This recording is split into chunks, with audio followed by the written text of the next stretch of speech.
गणेश जगताप म्हणून एक आपला कर्मचारी आहे, त्याच्यावर हा गुन्हा दाखल करण्यात आलेला आहे। वेगवेगळ्या लोकांकडून विश्वास संपादन करून त्यामध्ये काही पैसे त्यांनी घेतलेले आहेत। रफली 73 तोळे सोने आणि रफली 17 लाखाचा मुद्देमाल त्यांनी तिथं केलेला आहे। त्या अनुषंगाने गुन्हा दाखल आहे।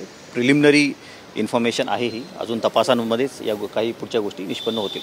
सर, प्राइमोफेसी किती रुपयांची फसवणूक आहे आणि याच्यात काही सोन्याचं, जसं मी सांगितलं की 73 तोळे सोनं आणि 17 लाख रुपीज रफली हा फिगर टोटल त्यांनी घेतलेला आहे, अशी प्रायमरी इन्फॉर्मेशन FIR मध्ये आहे। पुढील तपासामध्ये अधिक गोष्टी निष्पन्न होतील। कर्मचाऱ्यावर आधी एकदा कारवाई झाली होती निलंबनाची, आता आपण काय नव्यानं कारवाई करणार आहोत का?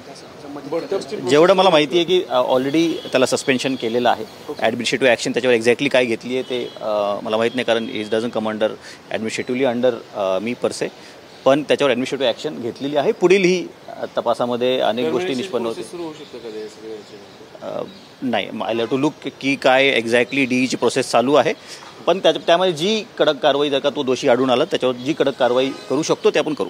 सर, फक्त मोडस सांगा ना एकदा की काय नेमकं मोडस काय होती, या ज्या लोकांकडनं पैसे घेतलेत किंवा दागिने घेतलेत ते त्याच्या ओळखीचे आहेत का, आणि दागिने घेऊन किंवा पैसे घेऊन हा नेमकं काय करत? नक्कीच त्याचे ओळखीचे आहेत, हे FIR मध्ये मेन्शन्ड आहे। एक्झॅक्टली मोडस काय होती हे आपल्याला तपासामध्ये निष्पन्न होईल।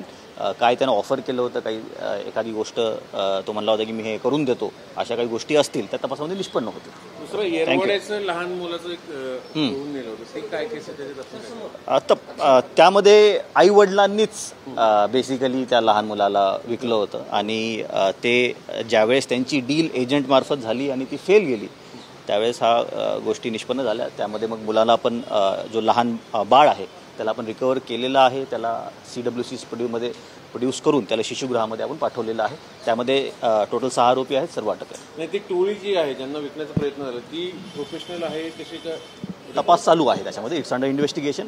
ज्यावेळेस चार्जशीट फाईल होईल त्यावेळेस अजून